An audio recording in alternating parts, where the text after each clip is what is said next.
叶顶，另外这个话题就受消息讲，国民党主席吴敦义派人去中国大陆讲换韩国瑜的代志。韩国瑜嘛出来讲，若是有影，安尼中央党部大概是头壳走水入去。今仔日是国民党办93军人节活动的日子，党主席吴敦义嘛有去参加。伊特别背回讲，派人去中国大陆讲的是大陆游客自由行的代志。今嘛咱做伙来听详细的讲法。没有这个事情。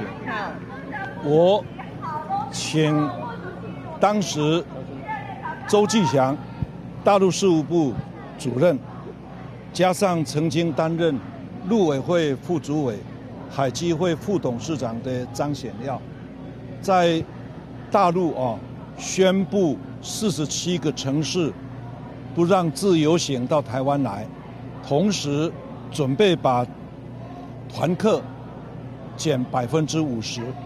那个时候，我们的观光旅游界有2次或者3次一次是所有的理事长都到中央党部来，表示这样子的话，观光旅游事业会崩溃，所以我就请刚才讲的周继祥大陆事务部主任跟我们张显耀原来海基会副董事长跟陆委会副主委，他深懂大陆的状况，我请他们2位去跟刘捷一主任就是大陆的国台办主任，去跟他讲，我们观光旅游事业不希望大陆用这种方式来对待我们中华民国台湾的所有观光旅游业，包括旅馆、游览车，包括饭店，包括买卖店，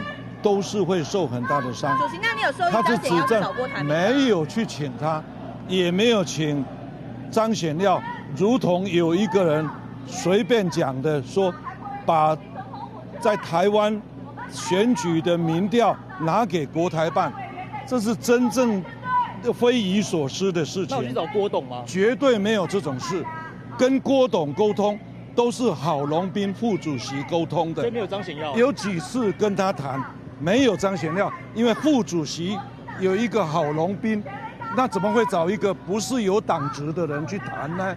不可能的事情。所以说不会随便换人是什么意思？就是郝龙斌副主席去沟通的。所以说不会随便换人是什么意思？我在中常会都宣布了嘛，不会换鱼嘛，绝对不会。那不能重蹈2016年的那种换柱的痛苦，100%不会，不会嘛？好，谢谢。是不是这么回事？会提告吗？会提告吗？对这样的报道会提告吗？提告如果是恶意的，而且妨害中国国民党的名誉跟信任，当然会提告啊。有人乱讲话，那这么不提告怎么行啊？张显耀说要去抓鬼。